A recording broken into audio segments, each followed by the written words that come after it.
입술로 말하지 말아요. 드라마의 사랑은 눈으로 입술로 말하더라고요. 근데 우리 기독교 신앙의 사랑은 모든 것 주는 사랑이에요.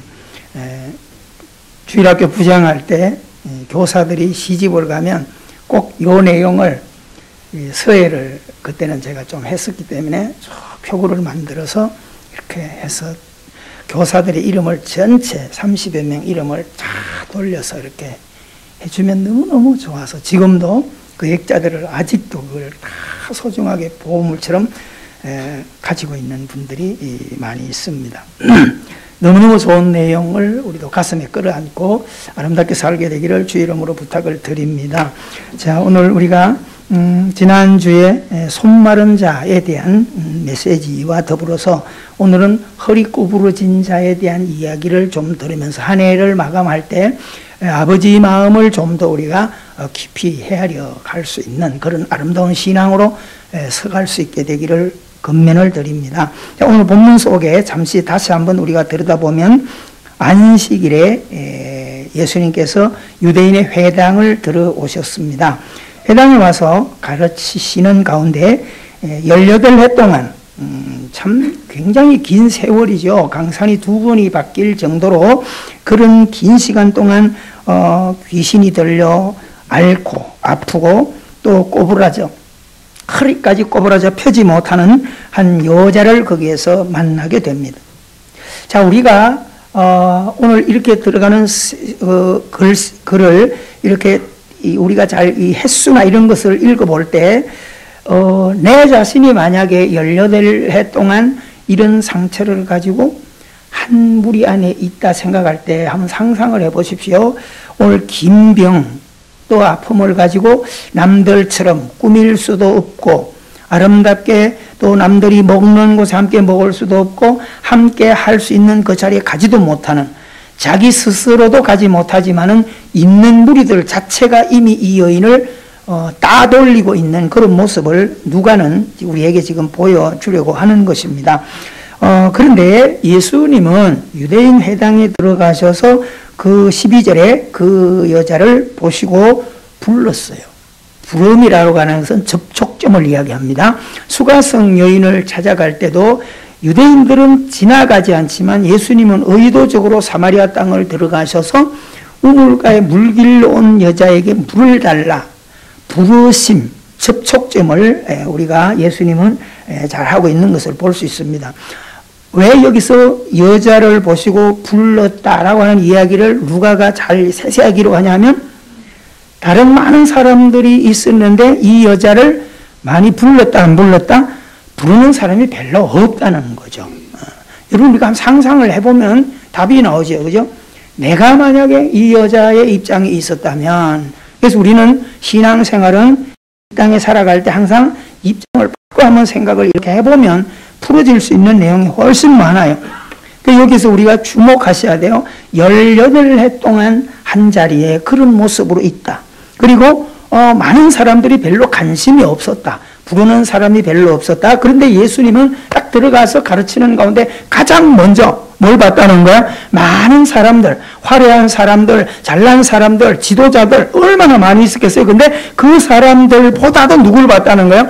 그들 중에서 가장 낮고 그들 축에 들지 않고 허리 구부러져 있고 귀신이 들려서 병을 앓고 있는 정말 흉물스러운 어떤 모습일 수 있는데 예수님은 그를 부르시고 그를 봤다는 것이 굉장히 고무적인 일입니다. 자, 그에게 불러서 뭐라고 말씀하십니까? 여자여 내가 내 병에서 놓였다 하시고 입술로 선포를 하고 그에게 손을 얹고 안수했어요. 그랬더니 여자가 곧 펴지고 하나님께 영광을 돌리네요. 자, 왜 누가는 예수님의 이런 행동을 여기에서 이야기해 줄까요?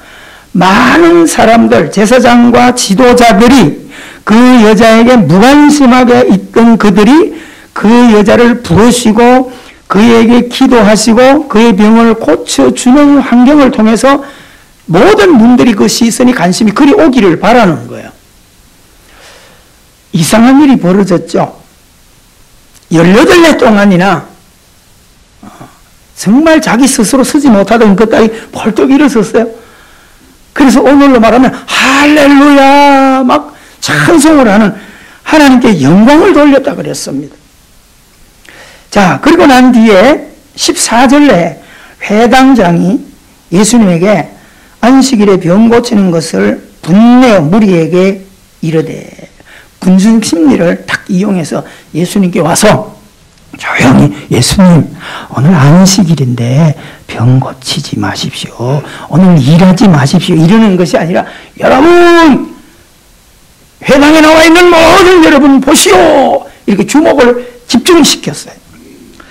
회당장이 예수께서 안식일에 병 고치는 것을 분내어, 그냥 이야기하는 것이 아니라 막 화를 내서 무리에게 이렇게 말합니다.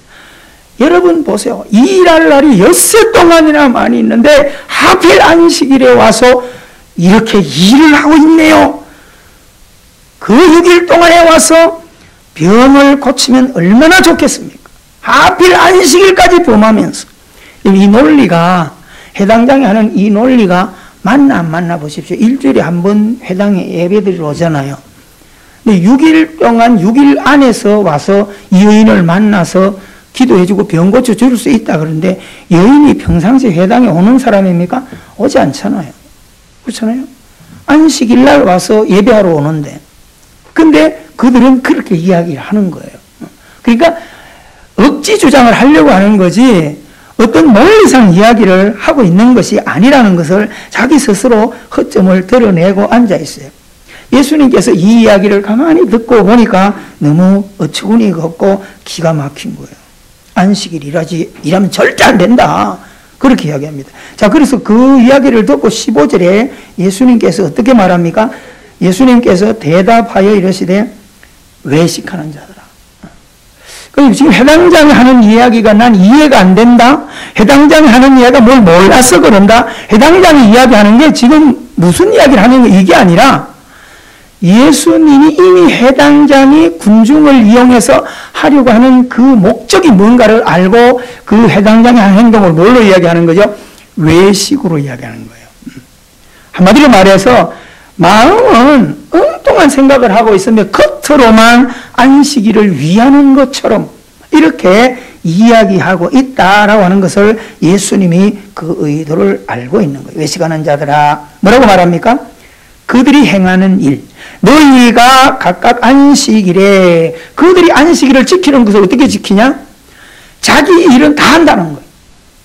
집에 있는 소나 양이 목이 말라가지고 막 힘이 없으면 몰고 나가서 우물가에 가서 물을 먹이고 들어오고, 또 손만한 자의 그 예도 마찬가지지만은 양이 가다가 자기 양이 빠지면 온 것 다 동원해서 양을 꺼내고 이렇게 하면서 남이 뭘 하면 안 돼, 안식일을 범하지 마라, 그렇게 해요. 이게 오늘날 우리가 많은 사람들이 이 외식주의의 삶을 펼치는 것에 대해서 하는 말이 있죠. 내가 하는 것과 남이 하는 것, 똑같은 일을 해도 내가 하는 것과 남이 하는 걸 뭐라고 이야기하죠? 내가 하는 걸 뭐라 그래요? 로맨스라 그러나요? 남이 하면 죄라고 그러나요? 똑같은 상황이에요. 우리는 오늘 해당장이 하고 있는 이런 모습의 삶을 현대교회인 우리 자신들도 굉장히 많이 지금 살아가고 있어요, 이렇게. 그래서 오늘 예수님께서는 이 해당장을 봐라, 엉터리로 산다, 이것을 지적하려고 지금 이야기하려고 하는 게 아니에요.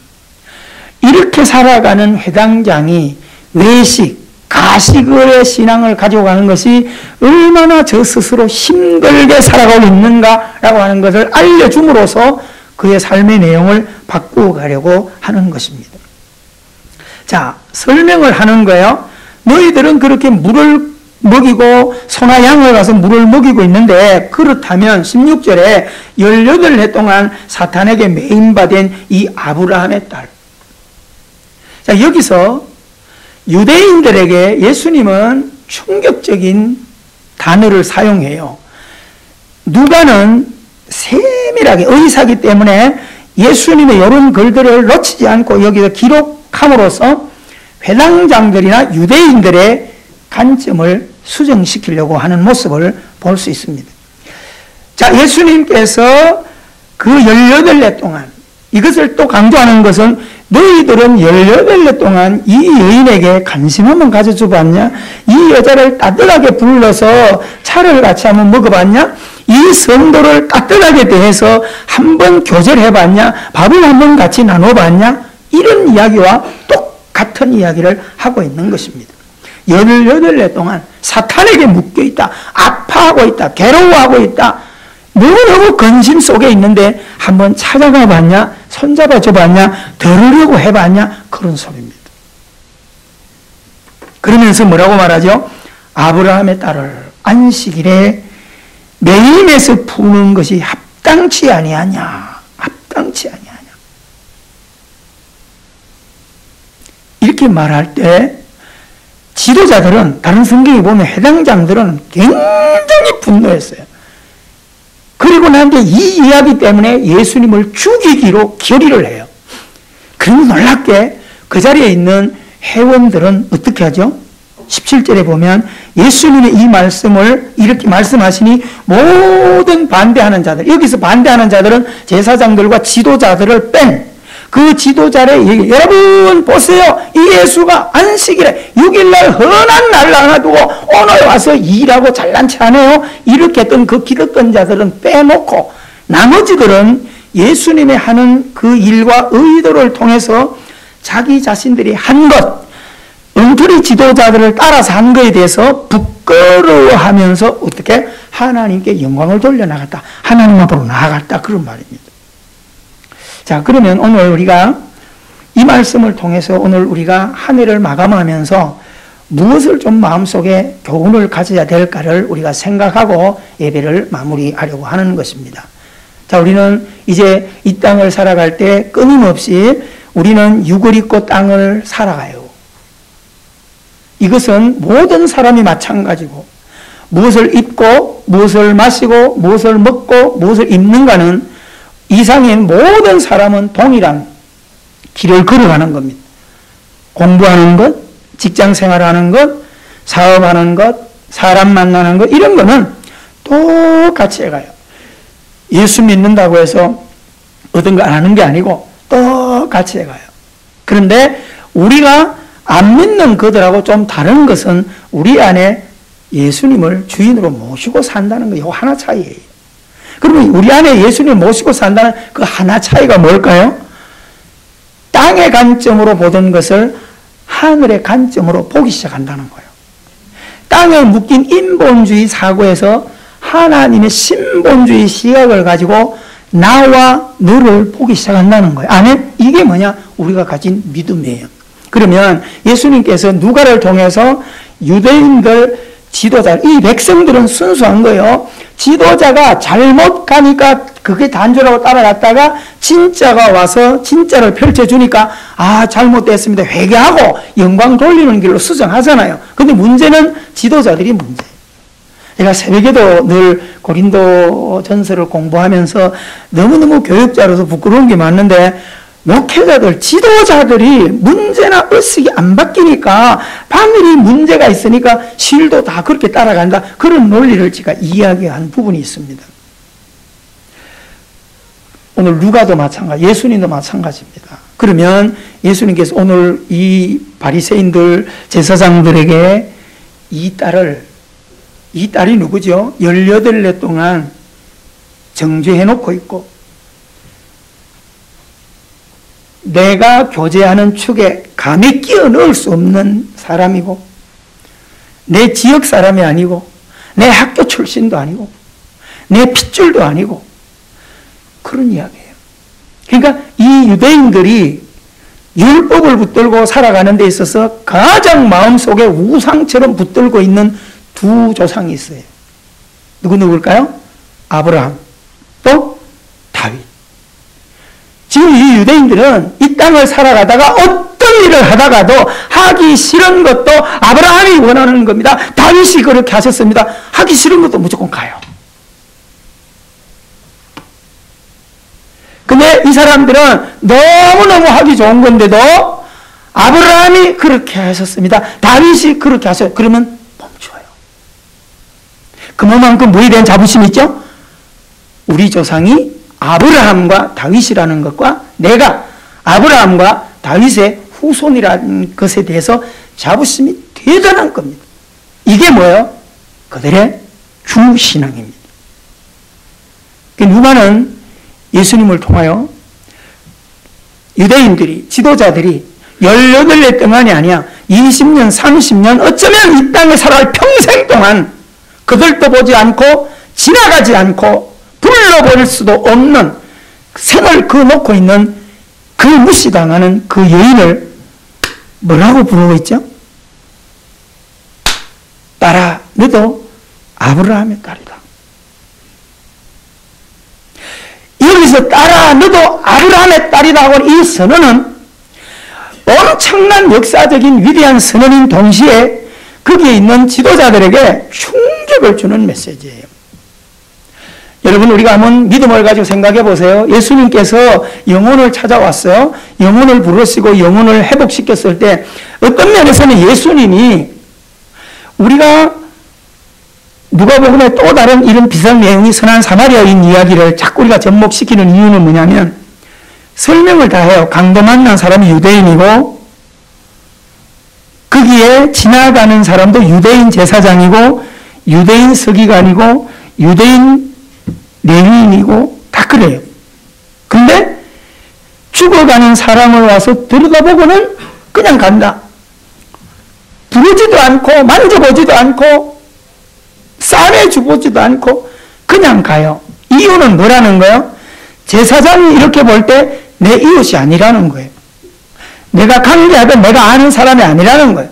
제사장도 서기관도 레위인도 와서 다 보고는 유대인은 맞는데 내가 아는 존재가 아니라는 거예요. 그거 지나가 버리는 거예요. 그러면서 선한 사마리아 사람을 등용시키죠. 그 유대인들이 벌레 씹듯 하는 사람을 등용시켜서 어떻게 하죠? 치료해주고 닦아주고 여행 가던 길을 멈추고 나귀에 대서 여관에 데려가서 그 아이를 치료해 주라고 이야기하고 돈을 주고 이 돈이 만약에 치료하는데 돈이 더 든다면 여행 갔다 돌아올 때 내가 돈을 주겠다 이렇게 말합니다. 1, 2, 3, 4 그리고 그 부자 청년이 어떻게 영생을 얻겠습니까? 이미 나는 율법을 다 지켜서 영생을 얻었다고 생각하고 있는 거예요. 그런데 예수님에게 와서 자랑하려고 했는데 예수님이 너희들이 얼마나 엉터리로 살고 있는지를 딱 펼쳐줘요.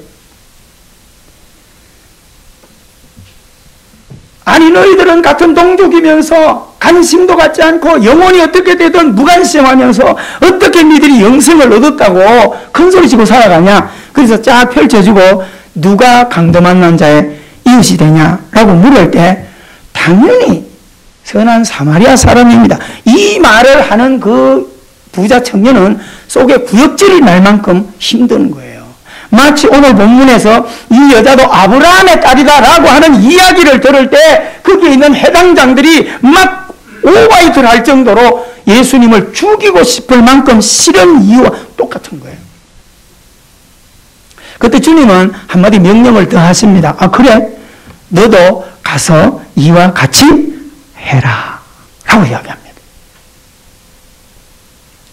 오늘 우리가 이 본문에서 아브라함의 딸 예수님이 고쳐주시고 진짜 이 딸을 이야기할 때 따라합시다. 딸아 너도 하나님의 딸이니라 이렇게 해야 맞는 거예요. 그런데 이 이야기를 하지 않고 그 딸에게 아브라함의 딸이라고 하는 이야기는 두 가지 측면에서 우리가 잘 귀담아 들었어야 돼요. 첫째는 너가 무시하고 있는 외형상이나 어떤 조건 때문에 너희들이 무시하고 선을 그어놓고 있는 그 여자도 너희들과 같이 아브라함과 다윗의 후손이야 라고 하는 이야기 충격을 주면서 너희들이 묶어놓은 그린벨트 너가 묶고 있는 모든 사람 간의 벽들을 허물어 때려라. 교회 안에서 예수 믿는 진실된 신앙이라면 할렐루야 진실로 받아들이셔야 돼요. 우리가 지금 찬양대가 사랑에 대한 중요한 메시지 찬양을 오늘 했어요. 입으로 얼마든지 할 수 있어요. 근데 얼마나 이것을 가슴에 끌어안고 오늘 내가 부른 찬양이 하나님 앞에 어떤 고백이 드려지는 것인가를 내가 들여다보면서, 내 삶을 들여다보면서 이 찬양을 다시 불러야 돼요. 혼자 앉아서 다시 불러봐야 돼요. 하나님, 내가 찬양할 때는 기자에 맞춰서 입으로 할 수 있었지만 들여다보니까 내 삶이 정말 기가 막힙니다. 하나님, 이 삶을 내가 살아가도록 내 신앙 고백을 회복시켜 주세요. 그렇게 되는 것이 우리 모두가 찬양을 이 시간 하나님께 올리는 목적입니다. 사랑하는 성도 여러분,